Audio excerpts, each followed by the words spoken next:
Yahoo is the one. Hey guys, nice talking to you. I'm so glad to be able to communicate my heart song. And, pass on the things I've learned by the years of education and experience and all this. I've learned a few things and I like to share them with you. If you like, you can watch it. And if you don't have to. But today's topic, and for a while, will be sacred knowledge. Sacred knowledge. What is sacred knowledge? In Hebrew tradition, which is I'm most familiar with, it's called Kabbalah, or Torah, or both. Now, sacred knowledge in Hebrew means Kabbalah. Kabbalah is the word for receiving.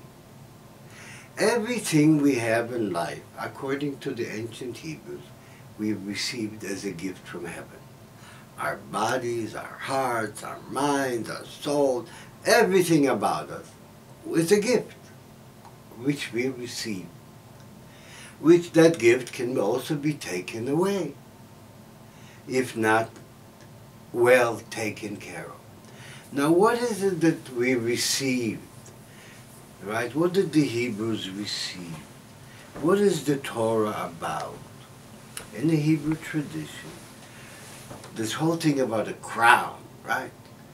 We know that kings have crowns with pearls and diamonds and gold, and it's heavy on your head, and it symbolizes your power.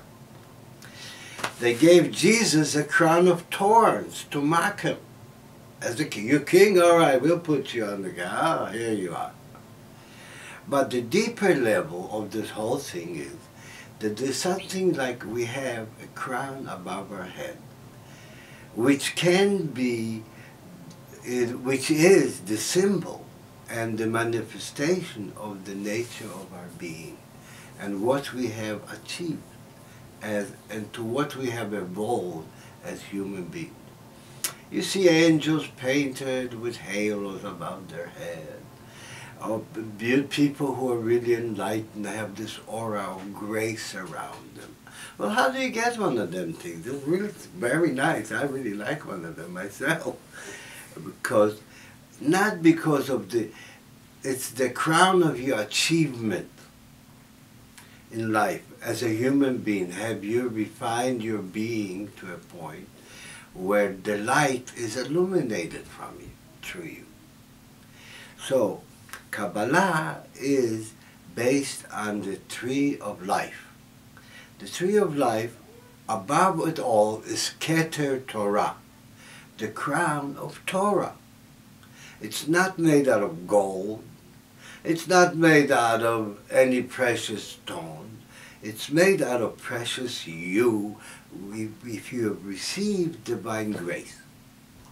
How the divine grace you receive by living according to divine law, which has been given, just like our bodies, just like our soul, just like nature around us.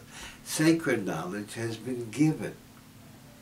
And it's been given with love, because the whole creation in Kabbalah is all about love. God created the world because He loved it. He created us because He loves us. Can you imagine going through all this trouble, creating this whole thing, if you hadn't had some love for it? And so, how do you get that love? And that love will illuminate you. So, Keter Torah, the Torah is the divine, like you want to climb a mountain. You want to manifest your full potential. You want to be all that you've ever possible for you to be. Well, how do you get that? How do you become that? How do you evolve to that? How do you discover it? My mother, God bless her, she said to me when I ended up teaching at Harvard, Moshe, don't be such a smart guy. You be a good boy and follow the counsel that's been given through the ages to your forefathers. Because in it lies, don't invent the wheel. The wheel has been invented. Be get that knowledge and live by it, and that will give you the fulfillment, the possibility of your fulfillment. So above all and above you, if you receive the divine guidance just like you receive the body and live according to it, you'll live in harmony with nature, with your nature, with the nature of your body. Our bodies have their own nature. Our bodies have our nature, and they're governed by laws of creation by which they function. And we have a choice either to honor that and live by the laws that our bodies and our beings have been created, or we can discard it. We can go on our own way. We can think we're smarter than God, that we can do better than God has done. And how do you make sure that you don't go on your own way? You balance it with the knowledge that's been given and tested through centuries of how to live on this planet with the possibility of a life that makes sense. That will give you the fulfillment that you want and need, that your soul requires, that you're yearning for. It's not about making something outside yourself. It's about making yourself, and by that you also are able to share. Share. What do you want to share? You want to share the best with the people you love. If God created the world, He wanted the best for us. Otherwise, why bother? If you invest energy in people you love, you want the very best for them. You want them to flourish. You want them to be happy. You want them to be fulfilled. And they say, Yahoo! Life is really nice, great, thank God for life, right? All that is definitely possible, and the art of it is the art of the priceless. You can't buy it. No money on earth will buy you that fulfillment.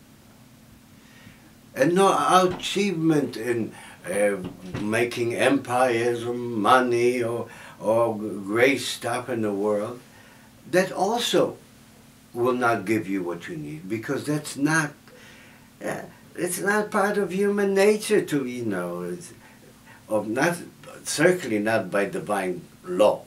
Because those who have more than they need, they haven't shared and taken care of. They hoarded. Now, the essential things in life are priceless. Love cannot be bought. And you cannot fool it. Love has its own lawfulness. Now, what is the lawfulness of love? We all have hearts. Some people say we have a heart of gold. Well, gold can be stolen. It's mechanical. It breaks. What is the nature of a spiritual heart?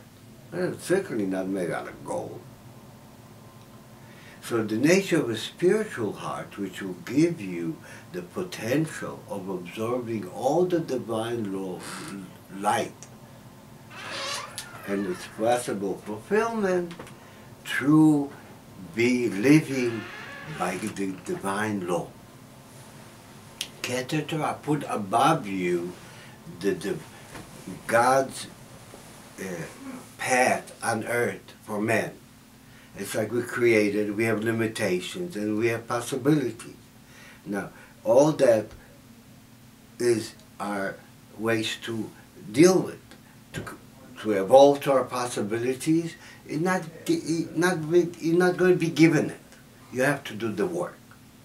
And what is the work? The work is daily practice. Every day, live according to that which is sacred.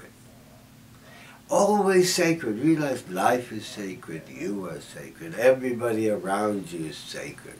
That's what the Torah basically tells you. Kadosh, Kadosh, Kadosh. Holy, holy, holy. So, with that consciousness, if you receive that consciousness, and you empower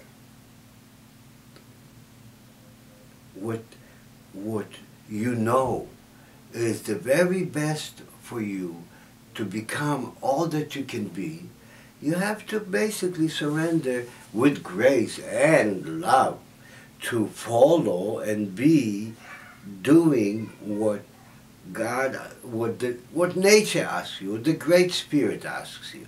And the laws are basically simple. They start with love, love, love. And don't be fooled.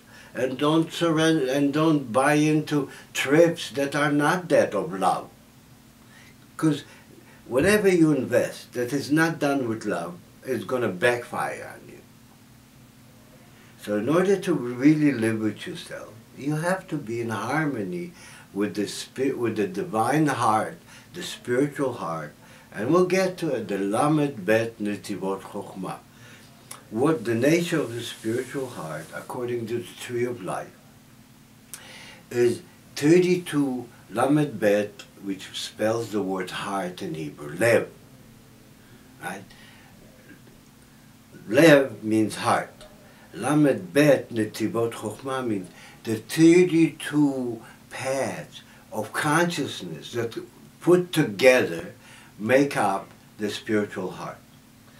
The metaphor that I love to use for that is a flower with 32 petals. Each petal has a relationship to the light. It's unique. It catches the sunlight in a very specific angle. And it takes that light and it transmits it to the center. And each of these 32 petals are unique consciousness that when they all function, they meet in the center, which is the heart, Tiferet, and are grounded on earth through the roots. Everything has to be rooted. And the science of consciousness is it's not mythology. There's a science behind it. Creation has been created according to laws of creation. And the laws of creation are immutable. You can either live according to them or you can fight them. You fight them, you'll get ground to dust. Because the universe is much, much, much more powerful than we ever will be. Our best chance to flourish is to be in total harmony with the laws of creation. And God ain't punishing people. People punish themselves. Ain't killing people. People kill themselves. How do they do it? By embarking on a way of life that eventually is destructive to them. It's not in harmony with their nature. It's not in harmony with the greater nature. And therefore it cannot make connections with other real things. And it basically withers. And it's a painful death. So rather than have a glorious possibility of a life that is so exquisite, and if you look, we are a miracle. Life is such an amazing miracle. Eh? So if you live your miracle and acknowledge the miracle and enjoy the miracle, you'll be a happy person. And you'll get fulfillment of the past. So what is fulfillment? Right? We're meant to procreate. We're meant to live together in love. We're meant to totally help each other. There are all kinds of things that would bring us together and help us not only to survive. Survival is important because without survival we are nothing. But survival is not enough. What we ultimately want and need and our soul requires is to thrive, is to evolve, is to experience the possibility of love on earth. Because basically that's what it all boils down to. That if you live in total harmony, you end up in the center with Tiferet, which means a certain harmonious beauty of all the different qualities that are embedded in the consciousness of the Lamed Bet Netivot Chokhmah, the 32 paths of wisdom. So I wish everybody has a miraculous, wonderful, happy life. And why not? Everybody needs to and can and should. What else are you going to do with your life rather than become that which, achieve your being. And that requires work, conscious work. It doesn't have, nobody's going to hand it to you on a silver platter. You merit it. You don't get, it's like if you live in harmony, you get the karma and the benefits of the harmony. If you go against the harmony, you get what the fruit of your life will be, right? And that's the crown. You're gonna, if you live in harmony, you will be at ease. Life will be gentle and kind. You won't need to step over anybody. You won't need to, God forbid, you will always be in harmony with surroundings, with yourself. Create peace, create beauty, create harmony, create music, create art, take good care of children, which is a commandment, right? And we'll go through all the, what's in the tree of life, and all the pathways that the tree of life has in it, which combined all the pathways make up 32, which is Lev, which is heart, the spiritual heart. Give you some examples, just a little teasers of qualities, right? One is Hasechel Hanistar, the hidden consciousness. Somebody's running the show when we go to sleep, and we're awake. If it wasn't that, we'd not be making it. Thank God somebody's running the show. And to acknowledge that there is an inner consciousness that takes care of us day and night, and have a really wonderful relationship with that consciousness, and thank it for keeping you alive, for every breath you take, because you never know. So make sure you live a life that's really meaningful to you. So if it's your last day, you've had the most wonderful day on earth. And that's a good beginning for the next one. And Yahoo is the one, let me tell you. Ultimately, we all are under God's grace. Well, see you soon. Love talking to you. I'll give it like